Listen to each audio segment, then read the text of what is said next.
Thanks, Kerry. Oh, that was such a lovely introduction. I could keep listening, keep going. That was so lovely. Thanks for that. So lovely to see all your faces and so lots of familiar faces and some I don't know. So that's looking forward to meeting you all in person. Welcome to my house. I have the fire on right beside me and I'm after getting roasting hot now. I was like, why am I doing sitting on top of the fire? But it's all good. It's all good. I feel like I'm in forest school at the fireside beside you all. So because it's a craft, I think we need to just get straight into it, and then I'll kind of talk more about it as we're going along. Yeah, but I'm going to show you a few ideas of what I've made. So here is a coil basket. If you can see, it's like stitching it all together. So you start off and you twist it together, twist it, and then you stitch it all along. So that's exactly what it's going to be. We're going to make a small one because we don't have loads of time, but you can experiment yourselves. So I'm just going to let you know I'm not an expert in this. This is just something I've kind of stumbled across, and I've just been playing with everything I can find, basically. So I'll show you a few of the ones that I've made, and I'll show you different materials that you can use as well. So I said to you to collect some grasses or some rushes. Ideally, grasses are the best, something that you can bend, that's not going to break, that's flexible. And I've said rushes because everyone knows what the rushes are, because I know it can be a bit daunting if you go out and collect some grasses. What grasses? There's so many grasses. So, and we'll use these as well. Yeah. So yeah, I'm going to just get started straight away, and then I'll talk about it when you're all. Has everyone brought some? Show me up if you brought what you brought. So I can see rushes, grasses, and rushes. And lots of grasses and loads of rushes. Brilliant. So everyone's got something fantastic. So you also need a darning needle. Yeah, you need a darning needle or some kind of needle. I have a little wooden one here that I've made as well. And some string or wool. And you'll need a scissors. So that's all you'll need, and your hands and a bit of patience. Because so the first bit is the hard bit. So once you get over that, it's going to be a breeze. So I'm just going to warn you now, the first bit's a little bit tricky, but once you get it, and with a bit of practice, you'll have it. Okay, so the ones that I brought rushes, so each time you're going to use a rush, what you're going to do is you're going to break them by just pressing them. Yeah, you can press them or you can rub them around your knee to kind of make them subtle. So what you're doing is you're breaking the capillaries inside so that they bend really easily without breaking. So if you've got rushes, you're just going to softly break them, yeah? And if you've got grasses, you don't need to do that. So if you've got rushes, you're going to start with maybe 3 at a time. Yeah, 3 rushes at a time. And if you've got grasses, you're going to get a nice small little finger size width of grass. Yeah, or a bit more if you want to make a bigger basket. But we don't have loads of time, so we're going to try and work with a small one. Yeah. Let you get all that ready.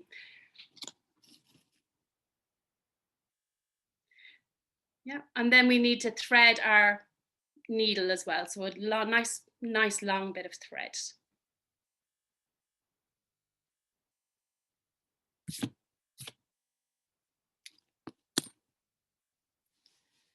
So some of the best grasses actually for using are the cutch grass or the scutch grass that it's in everyone's garden.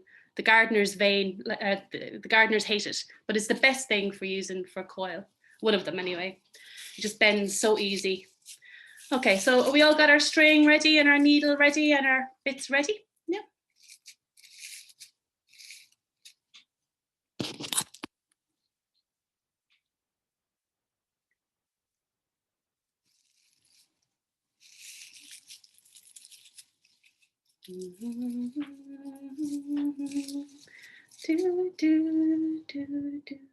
Okay, so now, so what we're going to do is we're going to tie the end of our string about 1/3 of the way down. Yeah, so my grasses are that length. So 1/3 from the top, I'm going to tie my bit of string onto that, just there.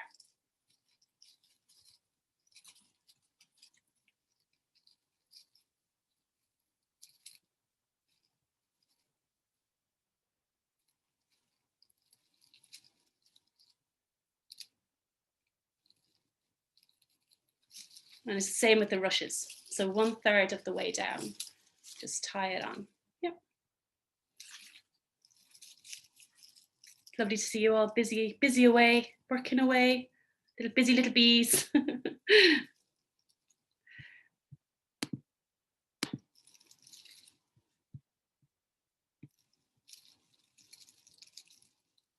Okay.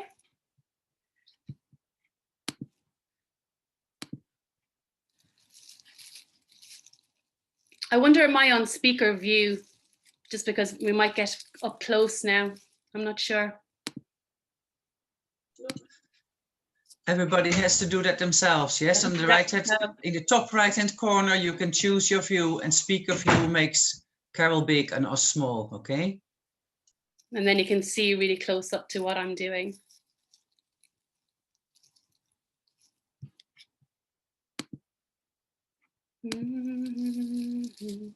Okay, so once you have your string tied on, what we're going to do is we're going to wrap it around. So you're going to wrap it all the way around like this for about 1 inch, or 1/2 inch even. No, go 1 inch. Okay, so you're wrapping it all the way around. I'm using a blue thread so that you can see it. Normally I'd use a natural color. Okay, so it's about 1 inch. If you see. Yep. So when we got to there, what we're going to do then is you're going to twist it and make a little circle like so.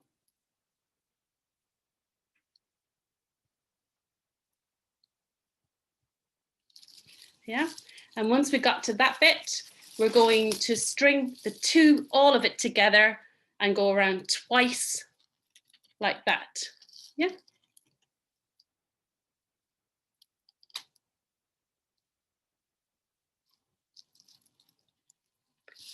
Perfect.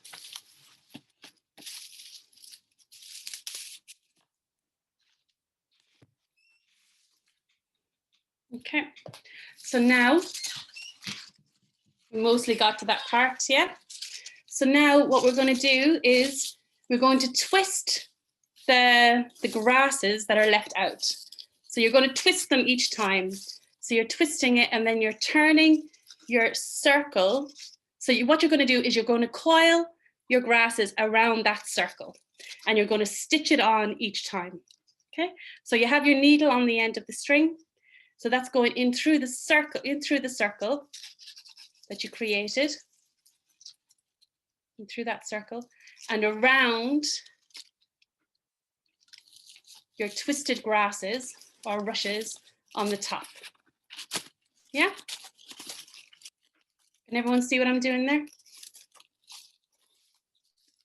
You're twisting the grasses, you're going around, going through the circle, and you're threading through. So I like to go sunwise.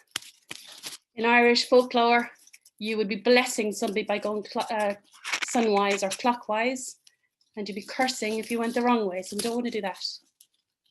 Yeah? So keep going around.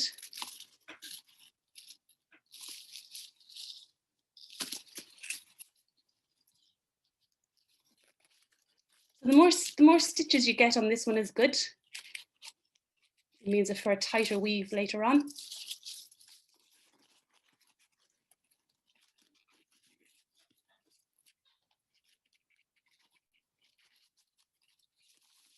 Yeah, and that twist really helps to keep it together and it makes it look tidy. Now, the first time I did this as well, it was tricky. It's a tricky little start of this, but after doing it a few times, it'll be much easier.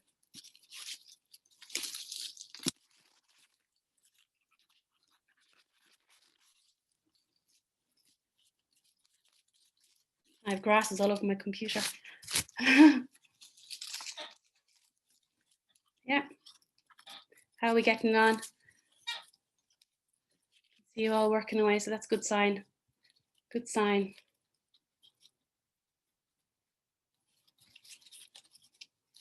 Now, so you go back until the very first weave. Yeah. So once you've done that first circle, you can stop there. So this time, once you've got around to that circle, you're actually going to stitch onto the thread underneath. If you know what I mean, I'm going to show you. So you got around, so what you're going to do is you're going to stitch on to the blue thread, or to the thread. Yeah, so you're going through the thread and you're going to stitch on the grass onto that piece of thread. So you're going around it. So the next one again, you twist it and you go in through the next piece of string.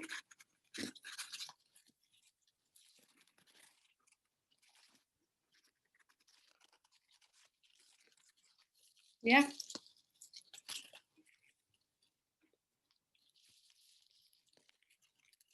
So I'm just going to go right up close so you can see it.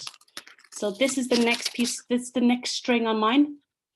Yeah, we're going through that, not through the grasses, just through the string. And your thread is going all the way around.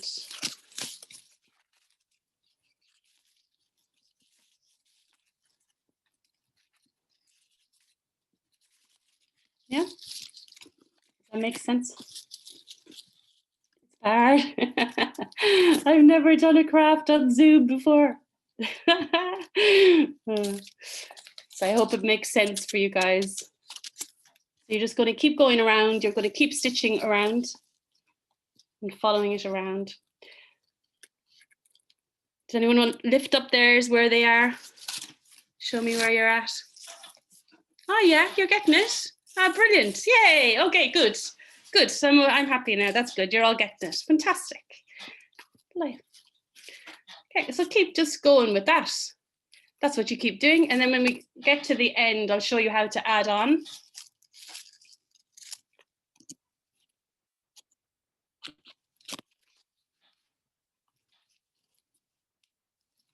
So this time of year is perfect for collecting all your scotch grass and all the cutch grass. It's all dried out already and it's perfect for using.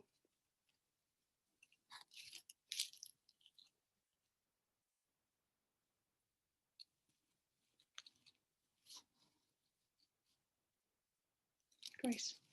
So once we add on a new bit, I'll let you all work away and then I'll tell you a few stories and I'll show you a little slideshow of all the different materials you can use. Yeah.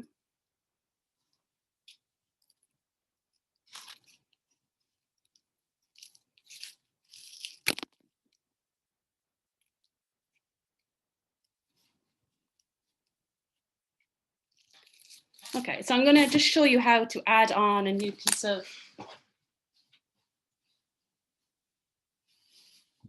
grass. So if you're using rushes, all you have to do is poke the point in and add in like that. So you poke the point in the last bit and you can add in like that, yeah?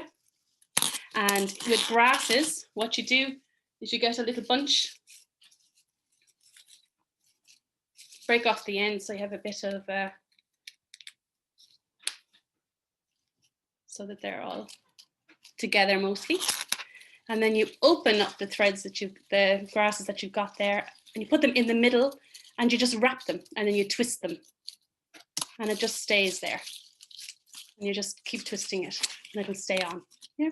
And all these bits that are there, you can cut them off afterwards. You can tidy it off afterwards. And then you just carry on.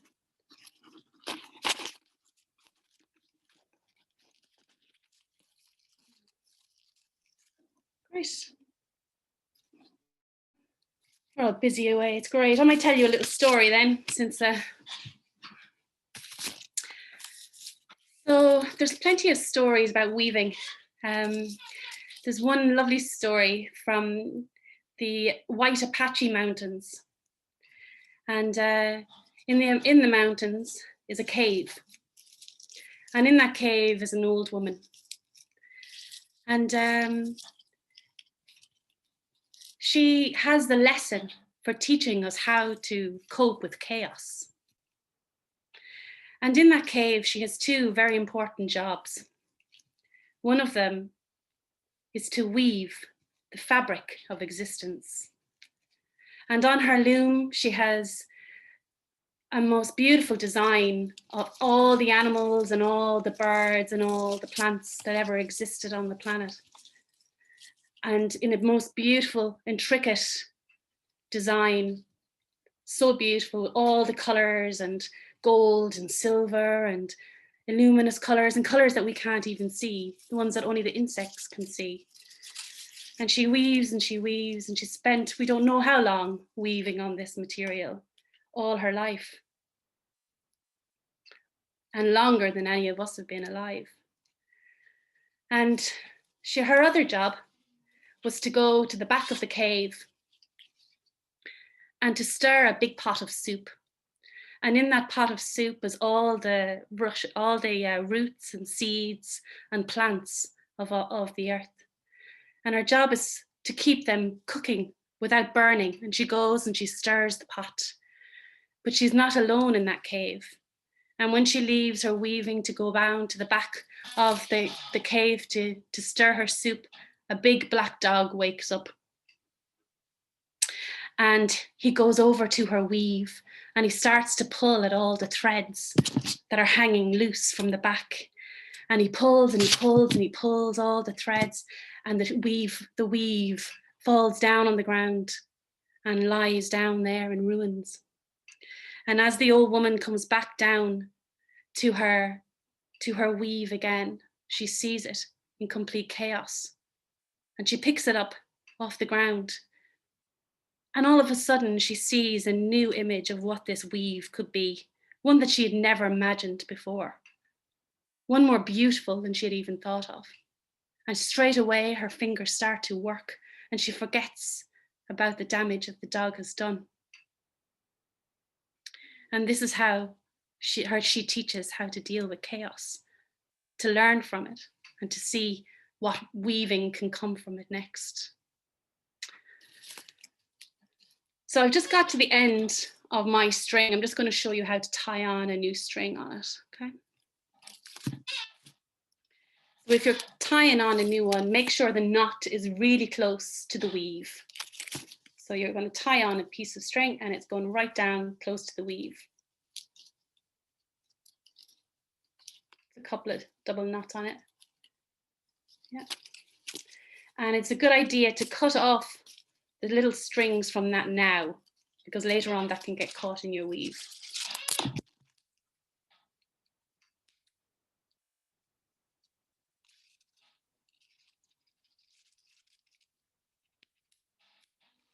And then you carry on weaving, yeah?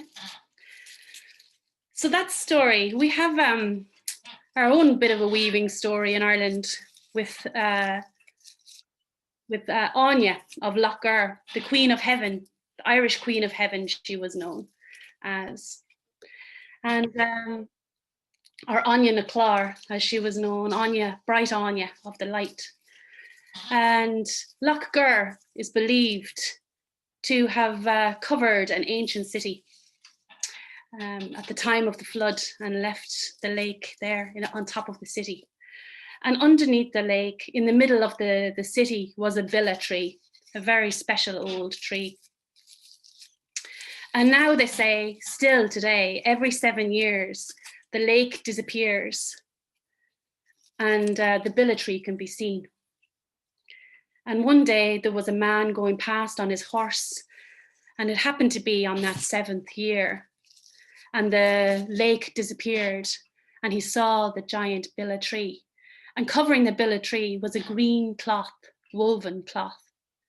And he decided to go and take the cloth, and he went across the lake shore on his horse, and he pulled on the green mantle. And he pulled and he pulled and he pulled. And as he pulled it away, sitting underneath was an old woman weaving. Anya herself, believed to be. And he pulled the cloth, and just as he got to the edge of the lake, Anya shouted, "Awake, awake, thou silent tide, from the dead woman's land a horseman rides, and from thy head the green cloth snatched. And just with those words, the lake rose up again. And just as he got to the edge, the water caught up and pulled the mantle from him. And the lake rose, and she got her mantle back. But what would have happened if he took the mantle, we do not know. In Donegal, they say that Anya sits and weaves the sunbeams. They believe that Anya was the person who brought textile making to Ireland. Anya, also known as Anu or Danu. So I'm going to add some more to mine. How's everyone getting on? Lift up. Oh, yay. Great. Great. Fabulous. Okay, I'm just adding some more onto mine again.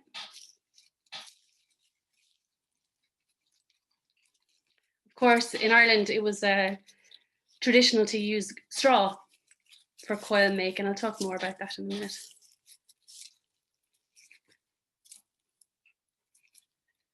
But we are just so blessed with the amount of natural material we have on our doorsteps. Like this was just from the garden, the scotch grass, you know, and our ancestors knew how to use different things at different times of the year and how to process it. And it's such a connection to nature. When you're going out and you're watching and you're waiting for something to grow and ready, waiting for it to be just right so you can use it for picking and for all your utensils. You know, we've become so unconnected because we don't have a necessity for nature like we did before, where everything that we made and wore, we had to make ourselves, and it all came from around us.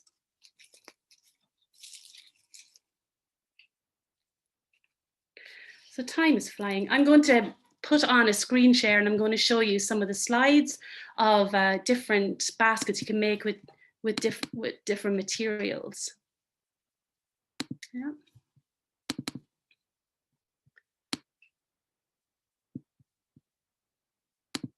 Okay. Slideshow. Okay, here we go. So there's a little poem to how to recognize different grasses. So sedges, which are just the most amazing plant. I've become in love with sedges. Sedges have edges. So their stems are like a triangle. They've got corners, 3-point corners. And so sedges have edges and rushes are round, and grasses have nodes down to the ground. So grasses have nodes are where the leaves come out of. So you have that all the way up their stem. So their leaves come all the way up at their stem. So that's how to know the different types. So this is the cut grass, which I'm using right now, or scotch grass. So this grows everywhere in nature all around us. So that's a beautiful basket. I'll show you some of the baskets in a second. That's just from the dried grass. I didn't use anything. They were already dried when I picked it. So this one is black bog rush. So this grows on around lakes. It's quite dry. Oh, sorry. It's I've jumped off. So these ones are quite dry. So the best ones to use are the ones that are not going to break when you're dry. So if you have them and you crack them like that, so these ones can get quite dry, but once you get it going, like it's just really lovely to use. Yeah. So these ones I collected in summer and I let them dry. So if you pick them this time of year, they're already too dry, and you won't get they'll just break. So these ones you collect in the summer and let them dry. This one is broom. So I was walking up the road and somebody had cut down a broom tree and there was all these broom bits lying on the ground and I couldn't leave them. So I just wove them together in this style. And you can also use pine cones in this style as well. It's exactly the same way of doing it. So this ones are the bulrush, and I plait them first. So the rushes, there's some of the common rushes, it's much easier to coil them when you've plaited them first. Yeah, because they can be quite hard when you're trying to coil them there. The reason why I said rushes is because, like I said earlier, sometimes it's hard to figure out which grasses to use, you know. So if you're doing the rushes, it's much easier to plait them first and then you coil them. So this is the common rush, plaited and coiled. And these are cleavers. So now you can pick all the dry cleavers or sticky backs or rub and run the hedge. When it's all dried, you can just weave them like this as well. It's great in forest school, actually, these, because you don't even need to actually sew them. They just stick together to make baskets. Next one. This one is Montbretia. So the dried Montbretia, these beautiful flowers that grow all over Kerry and all in the west of Ireland, not native, they're an invasive species, but the leaves, at this time of year, you can pick them and they make amazing, amazing baskets, and they're really easy to use. This one is the sedge, the gorgeous sedge, my new love. And these ones are reed mace. So it's reed mace, or the lesser reed mace actually, or the cattail. So you can cut them in half and you can stitch them with the reed mace instead of string. So it's exactly the same technique. You're just using the reed mace to sew it with. So these ones are coiled straw baskets in Irish folk tradition. These are from a great book called Straw, Hay and Rushes. Brilliant book. It's a catalogue of different folk materials. So this was straw, and in coil weaving as well. It's exactly the same way we're doing it now, but with straw. So once they have all their grains, their wheat, their barley, their oats, the straw is left over, and none of it went to waste. So they used to make mattresses, they used to make rope, they made beehives, they made chicken houses.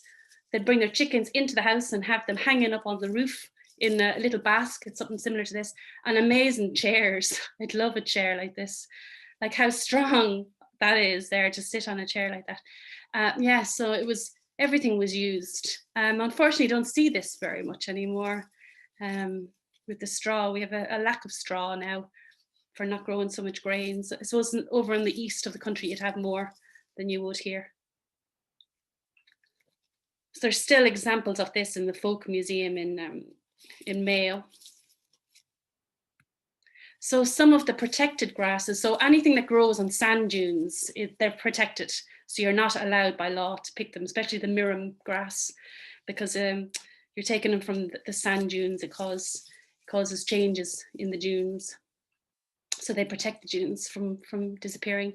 So there's a whole list, the red data list of Irish plants. There's about 180 something species of plants that protect it in Ireland. It's on the Botanical Gardens website if you're interested.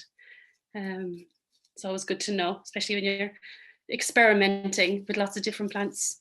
It's good to know which ones are really not to be protected and to be minded. You know? So this is some of the coil weavings I've done in forest school. Some of them I started myself. Once you start the coil and you give it to them, they can go off. Some of the older ones were able to do it themselves. They started it. So it's great. It's a great arsenal to have in your pocket, you know, because like we were out walking around the woods and we found all the berries and they were like, oh, I wish I had a basket. And then underneath it was loads of dried grasses. It was left from the year before, and they picked it and we were able to just make ourselves a utensil for collecting the berries. Yeah. And like I said, with cleavers, you don't even need to sew them. You can just weave it together with your hand and they all stick together. Not everybody in forest school likes to do crafts, but nearly in every group that I have, there's always a few that really want to do different crafts, which I'm always delighted about. Keeps me happy too. So here's sorry, just 10-minute warning. 10 minutes. Yeah. Perfect. Thank you, Carrie. So yeah, so now that you've got going with your basket, what we're going to do is I might just put it back quickly onto add a screen share. I'll go back to this in a second. Okay, I'm just going to show you how to kind of finish. So what we're going to do now is we're going to sew it on top of the last round. Yeah, and that'll make the wall of the basket. Yeah, so I'm still going to kind of add a little bit more.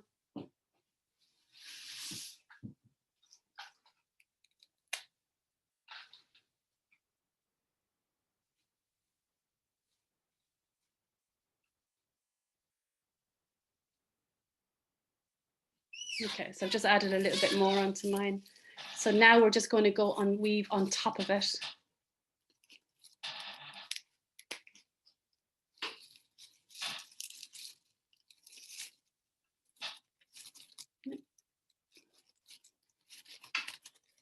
Perfect. Yeah, so if you can see, it's just kind of weaving on top, and that's going to make your wall. Perfect. I think you're all at it there. I'm going to carry on with the little screen share. Yeah. Oh, that was it anyway. So yeah, so that was the forest school, and the last one. That was the end there. So this is the website Kerry and I started, but I'm continuing using it, and I'm adding all my crafts onto it. So if anyone's interested in any of these kind of natural crafts, anything that I'm learning, I'm kind of documenting on the website. So there's a bit of coil basket and some videos and stuff and different natural crafts for different times of the years. So yeah, so it's all related to the season, all the different crafts that we're doing there. So that's the slideshow. Let's go back in again now. Great.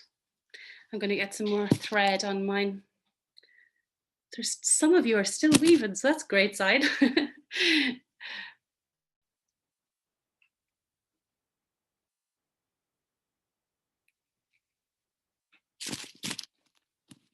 I'll do one last round in mine, and then I'll show you how to close off. My rocking chair is squeaky. I have a squeaky rocking chair.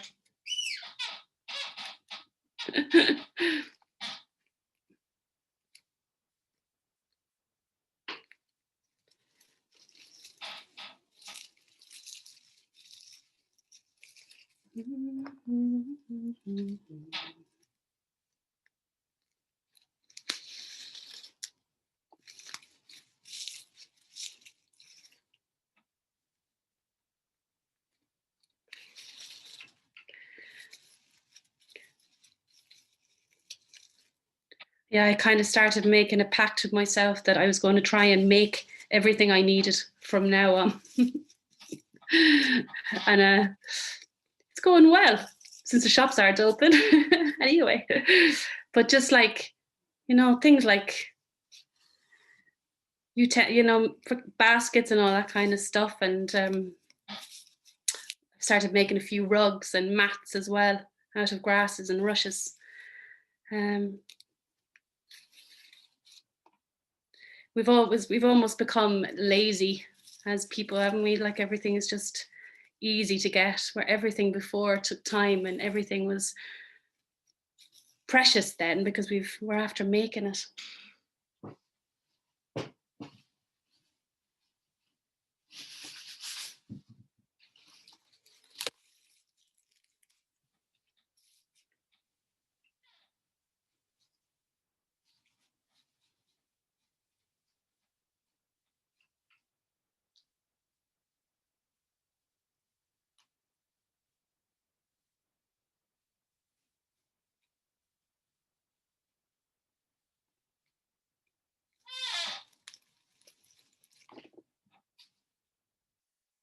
Those 40 minutes are after flying past.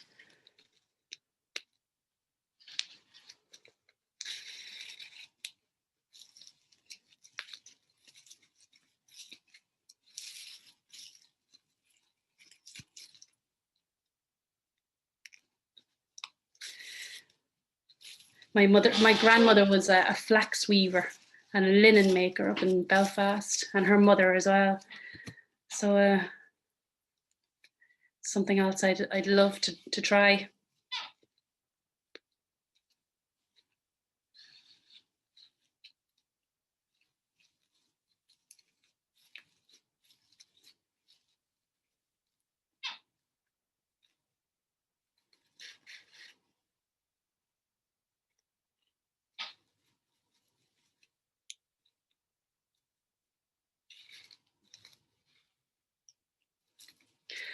But one of the things, like when I started doing a lot of weaving this summer, sometimes like some of the stuff I hadn't done before, and all of a sudden it's like I knew how to do it.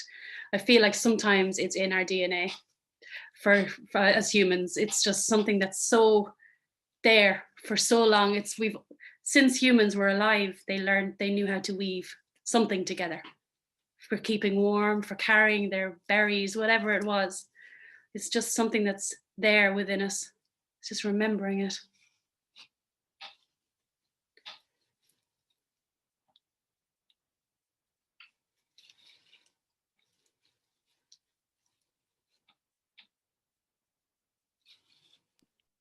About 3 minutes left, Carol. 3 minutes. Okay, so what I'm going to do then is just finish off mine so that you can see how to finish it.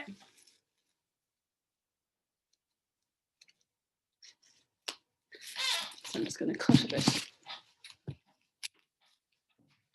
So just cut it off when you're ready to kind of, what you're going to do is you're going to bend it back on itself.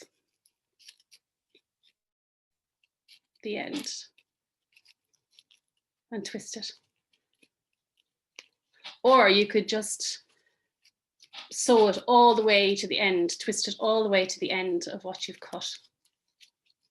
Yeah, and just keep sewing it all the way around to the end.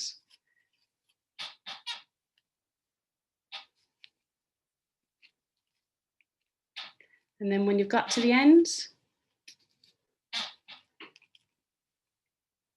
you just do a few stitches, 2 or 3 or 4 at the end, and then it just holds it.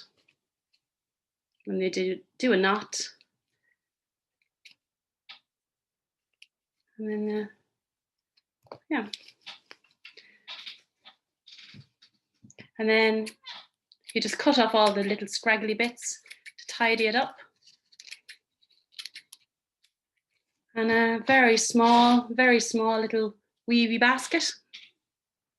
I'm just going to show you a couple of the other ones. The Montbretia one. So that took about 2 or 3 hours to make once, because you can use quite a big bunch of it, and it goes quite fast once you get the knack of it. Yeah. Here's the scutch, or the cutch grass. It's actually quite like straw when you start to use it. Yeah. And this is the bog deal one. The little basket lid. Oh. And little coasters are a lovely little thing to practice with, to start off. Yeah. This is with the reed mace. There you go. Huh? Can I see everyone's lovely works of art? Great. Fantastic. Mighty stuff all together. Lovely. Yay. Great. Thanks so much. We have time for a few questions if anyone wants to ask any questions. Don't make them too hard now. If anybody wants to type any questions their way into the chat box, I can certainly read them out. Carol, thank you so much for that. I have no grass, but and I tell you, first thing, come light in the morning, I'll be out gathering, because that looked absolutely beautiful and so relaxing and calming. I think it's so nice to be able to sit and do something with your hands in the evening. So that's going to be my project now, to go and gather some materials over the next couple of days and have something to do. The coasters are gorgeous, and even the wee lid off the basket with the wood disc is fabulous. Yeah, so simple, and yeah, really, really effective. Just a comment there from Rory. Thanks so much, Carol. This is amazing. Lovely stories woven into the weaving. Good night to you all. Thanks, Rory, for that. Absolutely, like the folklore and the heritage that comes along with this from our lands was lovely to get an insight into that too. Let me see. Caroline, thank you. That was lovely, Carol. Pilar says very inspiring. Thanks. I will try again with different materials, which is lovely how versatile it was. And I thought you demonstrated that really well as well. Maureen says, bum bum. Maureen's comment has disappeared, so I will find that and come back to it. Pilar said, I've used flax and it has taken me a few tries to get it the right way. So it's great to be able to experiment with different materials too. Thanks so much, Carol. Really enjoyed the workshop and the stories from Fiona. Liz says she's going to be continuing on for the evening. So lovely. She's making a scone-sized basket to bring my friend for a walk tomorrow with the scone in it, of course. Well, isn't that just gorgeous? Yes. Liz, thanks so much. Truly enjoyable. Etna says, I never thought I'd manage that. So lovely to give it a try and see how we can use nature so wonderfully. Absolutely. Kiara, thanks to Kerry again for helping me feel in sync with nature again. Annie says, thank you so much. She's also going to give it a try with different materials. Kira H, love the combination of weaving and story and examples. So true that by not making all the things we use all the time, we do